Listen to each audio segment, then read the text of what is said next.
हमारा स्कूल ये एक ऐसा कैद खाना था जहाँ के नियम कायदे कानून कुछ अलग होते थे। इस जेल के कैदी डेली अपने घर से बस्ता टांग के यहाँ पे आते हैं दिहाड़ी करने। कई माँ बाप उनके बच्चों को खुद इस जेल में फेंक के जाते हैं ताकि उनका बच्चा जिंदगी में एक सक्सेसफुल दिहाड़ बन सके। दरिंदे रोक दे बच्चा।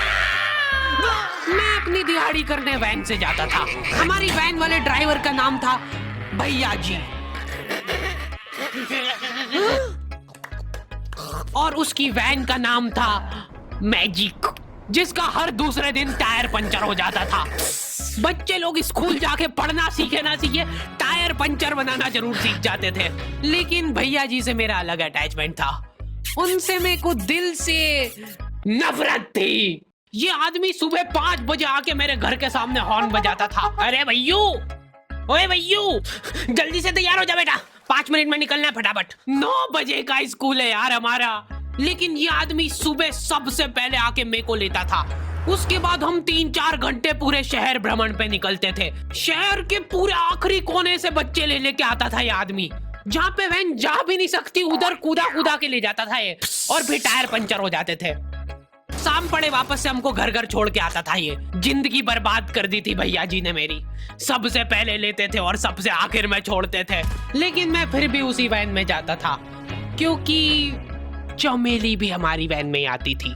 और बात यह है कि वो मेरे पास ही बैठती थी, मतलब मजबूरन। उसके पास और कोई ऑप्शन ही नहीं बचता था और मैं बचाता भी नहीं था। मैं घर पे जाते से जो 2-3 घंटे मेरे को सोने के लिए मिलते थे उसमें सोता नहीं था और मैं प्लानिंग करता था कि कैसे चमेली सिर्फ मेरे पास बैठे। चमेली सबसे आखिर में आती थी और मैं सबसे पहले सुनसान वैन में चढ़ के बस्ता अपने पास में रख के और फसर के सो जाता था। बाकी सारे बच्चे अपना बस्ता गोदी में रखते थे क्योंकि तुम्हारे बाप की वैन नहीं है। मतलब मेरे भी नहीं थी, पर मेरे ऊपर भैया जी को तरस आ जाता था कि बेचारा 5 बजे से आया है, तो वो सोने देते थे। अरे कैसे चला रहा है ये गाड़ी? रुक जा, गाड़ी चलाना नहीं आती क्या? देखो, आदमी इतना तभी चिढ़ता है जब उसकी जिंदगी में कोई लड़की ना हो। नहीं है ना? नहीं, मैं समझ सकता हूँ लड़की ना होने का दुख दर्द। मैं भी किसी जमाने में लड़कियों की तलाश में गली मोहल्ले भटकता था। फिर एक दिन मेरे पास से वो निकली। जैसे ही मैंने हैपन खोल के देखा, उसकी आईडी मेरे फोन पे चमक रही थी। हैपन, ये एक रियल लाइफ वैन पूरी पैक पुक हो रखी होती थी। बच्चे बाहर उबल रहे होते थे और मैं अपना बस्ता पास में रख के एक्टिंग देखो, एक्टिंग। और जैसे ही वो आती थी, हड़बड़ाना नहीं, ऐसे टाइम पे हड़बड़ाते नहीं है कि फटाफट बैग उठाया और आओ इधर बैठो जल्दी। मत करना ये हरकत, भाग जाएगी वो। ठरक नहीं झलकना चाहिए जरा सी भी, एकदम सटल रखना है। क्या हुआ? और कहीं जगह नहीं है क्या? तेरे मुंह में मूत दूंगा मैं। अच्छा ठीक है, इधर ही बैठ जाओ। देख रहे हो, एक्टिंग देखो तुम लौंडे की। ना जाने कौन सी नशीली खट्टी मीठी खुशबू लगा के आती थी चमेली। आज तक उसकी खुशबू है मेरी नाक में। मैं वो खुशबू का पूरा मजा ले ही रहा होता हूँ, इतने में एकदम भभका बास आती है निगाह से। जैसे ही मैं बाहर झांकता हूँ, मरा हुआ कुत्ता पड़ा है वहाँ पे। एक काली कार सूख करके निकली और मेरे बच्चे को मार दिया। कैसे करके निकली? शूक। ऐसे नहीं निकली थी, मैं यहीं पे खड़ा था, वो कार आई थी और जैसे ही वो बच्चा नीचे आया तब वो खड़ा, वो बच्चा चिल्लाया और फिर कार शूक करके भाग गई। उधर कुछ बच्चे ऑटो रिक्शा से भी आते थे स्कूल। ऐसा लगता था कि पूरे स्कूल के बच्चे इस एक ऑटो रिक्शा में ठूस ठूस के ले जाता है वो। ये ऑटो वाले और भैया जी दोस्त थे और अब ये बीच सड़क पे रेसिंग लगवा रहे हैं। इनकी गाड़ियां उबला रही है बच्चों से, फिर भी नहीं मान रहे ये लोग। नहीं जीतूंगा। स्कूल जाके वो पीछे मुलट के देख रहा है तो एक बच्चा नहीं बचा उसके ऑटो रिक्शा में। हमारे भैया जी बेचारे पीछे से उनके गिरे हुए बच्चों को उठा उठा के ला रहे थे। ये सब हरकतें करके हम लोग जैसे तैसे कैद खाना पहुंच जाते हैं। सुबह 5 बजे से निकलने के बावजूद हम लोग लेट पहुंच रहे हैं वहाँ पे पहुंच के हमने देखा कि 4 लौंडे मरे हुए पड़े हैं जिनको डॉन ने मारा है। डॉन हमारे स्कूल की इंचार्ज थी। डॉन का कद छोटा था और पेट मोटा था और आश्चर्य की बात यह है कि समय के साथ उसकी हाइट कम हो रही थी। मतलब बड़े नहीं बड़े वो चलता है एक बार को, पर इसकी कम हो रही थी। डॉन बहुत स्ट्रगल करके कार से स्कूल आती थी खड़े होके, क्योंकि बैठ जाए तो उसको सामने की सड़क नहीं दिखती थी। वो अलग बात है, खड़े होके भी पूरा नहीं दिखता था। हर रोज 2-4 कुत्ते कुचलते हुए आती थी वो। फिर मेरे को समझ आया कि रास्ते में जो कुत्ते दिखे थे वो डॉन इस कैद खाने में छत पे बैठी रहती थी स्नाइपर लेके। कोई भी कैदी कुछ गलत गतिविधि करता हुआ दिखता था तो वहीं पे, मैडम इनकी लाश का क्या करना है? अरे ये तो आपको पता ही है। कहाँ रह गए थे यार झमू दीदी, फटाफट ये खून वून साफ करो। झमू दीदी बुलेट से स्कूल आते थे और ये अफवाह फैली हुई थी पूरे स्कूल में कि उनके घर पे मर्सिडीज भी है, लेकिन झमू दीदी हम्बल रहना पसंद करते हैं। ऐसा कहा जाता था कि ये स्कूल ऑन पेपर झमू दीदी के नाम पे ही है, पर वो हम्बल रहने के लिए यहाँ पे झाड़ू पोछा लगाती है। वैसे मैडम इन्होंने करा क्या था? गैर कानूनी पेन फाइट का सट्टा खेलते थे ये लोग क्लास में। उससे मेरे को प्रॉब्लम नहीं है, मेरे को क्यों नहीं? हाँ, हमारी क्लास में पेन फाइट का सट्टा चलता था। हमारे इधर जो लौंडा पेन फाइट में जीतता था सामने वाले का पेन उसका हो जाता था। कुछ बच्चे अपना सब कुछ दांव पे लगा देते थे और कर्जे में डूब जाते थे। फिर भी वो लोग हार नहीं मानते थे और अपने दोस्त से पेन उधार लेके खेलते थे और वापस हार जाते थे। तो अब क्लास में कुछ बच्चों के पास पोटला भर के पेन पड़ा है और कुछ बच्चों के पास पेन ही नहीं है।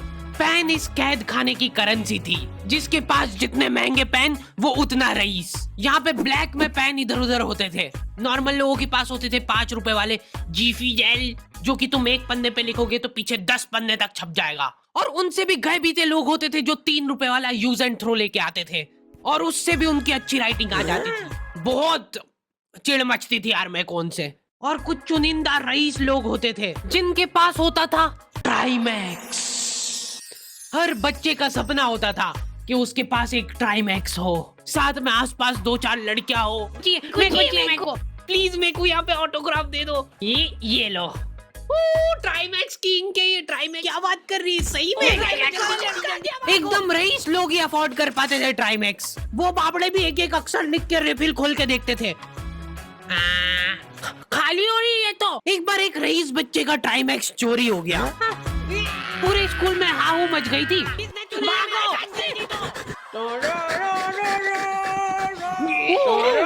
देखो, उस दिन हमको पता चला कि वो आदमी दौड़ भी सकता है। हमारे स्कूल में कुछ भी कांड हो रहा है, ये आदमी सबसे पहले दौड़ के आएगा, पूरा बैग खोल चोर, और बच्चों के बैग चेक करेगा। स्कूल वालों को भी इसकी सैलरी देते वक्त सबसे ज्यादा आग खरती है। सैलरी किस चीज की? इस आदमी की शक्ल देख के ऐसा लगता था कि ये स्पोर्ट्स की आड़ में वैन वालों के साथ मिलके बच्चों की स्मगलिंग करता है। इस महान आदमी का नाम था भूषण। इसने अपनी जांग पे टैटू करा रखा था, भू अलग जांग पे, सड़ अलग जांग पे। सर कल से खो खो खेलने के लिए कितनी बजे आना है? वो तो बैग चेक करा पहले तू। इन्होंने पूरे कैद खाने के कैदियों को लाइन से खड़ा कर दिया है। पेन हमारी क्लास के बच्चे का गुमा है और पूरे स्कूल में ढूंढ रहे हैं लोग। आखिरी में पता चलता है कि वो बच्चा घर पे भूल के आ गया था उसका पेन। सॉरी बेटा, एक फेट में मुंह देगा।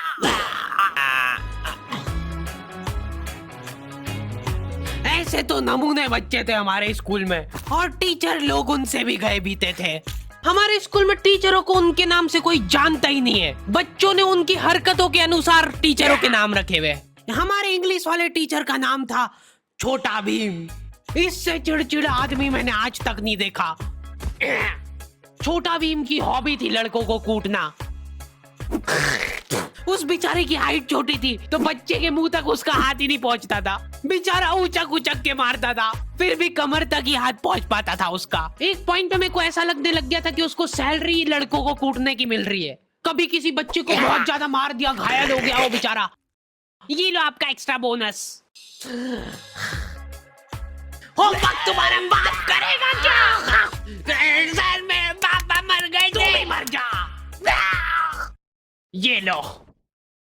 अरे वाह, नहीं चल रही, सांस तो नहीं चल रही है। हाँ कंफर्म मर चुका है ये। ओह ये लो, आपका प्रमोशन हो गया है। लड़कियों से उसका अलग अटैचमेंट था। कौन सा परफ्यूम लगा के आई हो? सर थोड़ा दूर रहो। अरे मैं कुछ कर थोड़ी ना। भोली सी सूरत और आंखों में ठरक लेके स्कूल आ जाता था ये daily. So this means that he will jump over it and then he started. ये आदमी इंग्लिश को इंग्लिश में ही ट्रांसलेट करके चल जाता था हमारी नंगी आंखों के सामने। इधर वॉशरूम में मौत का नंगा नाच मचा रखा था लॉन्डो ने। 4 लॉन्डे दिन दिन भर वॉशरूम में जाके खड़े हैं, कुछ भी नहीं कर रहे वो लोग वहां जाके, उनको बस मन की शांति मिलती है वहां जाके। अगले दिन उन चारों ने प्लानिंग करी कुछ तो प्रोडक्टिव करते यार वहां जाके। अगले दिन वो सब पानी की बोतल लेके गए। अब वो पानी पी पी के हाथों हाथ मूत रहे हैं। और ये टीचर लोगों को प्रॉब्लम क्या है, बच्चे अगर वॉशरूम जा रहे हैं तो एक गया है तो अभी दूसरा नहीं जा सकता है। क्यों? तुम्हारे घर की लेटरिन थोड़ी ना है वो कि एक टाइम पे एक जना यूज कर सकता है। मान लो वो 2 जने अगर वॉशरूम में मिल गए तो वो क्या कर लेंगे ज्यादा से ज्यादा? भाई यहाँ का बल्ब निकाल लेते हैं ना। हाँ निकाल लो, फीस भरी है अपन ने। लॉन्डो को ऐसा लग रहा है कि इन्होंने फीस भर के पूरा स्कूल खरीद लिया है। 10 लॉन्डे कॉरिडोर में छाती चौड़ी करके चल रहे हैं प्रिंसिपल के सामने। प्रिंसिपल को इग्नोर कर रहे हैं ये लोग। इनको ऐसा लग रहा है कि इन्होंने फीस भर दी है तो प्रिंसिपल इनके पैर पड़ेगी। उनमें से आधों ने फीस भरी भी नहीं है। हमारा स्कूल बिल्कुल सेफ नहीं था। हमारे वॉशरूम में चोरियां हो जाती थी यार। बल्ब चोरी करने के बाद सब लोग अंधेरे में मूत रहे एक दूसरे के जूते पे। उधर उधर कर। उसके बाद पूरे वॉशरूम में कुछ दिख नहीं रहा है चोरी करने का। तो ये लोग हाँ नल उखाड़ के ले गए। नल कौन ले जाता है? कभी वो मछली वाले साबुन चोरी हो जाते थे, कभी ये फिनाइल की सफेद गोली को माउथ फ्रेशनर समझ के खा जाते थे। भाई भाई इसको चबा मत, इसको चूस, ज्यादा देर तक चलेगी ऐसे। ठंडक हो रही भाई, ठंडक।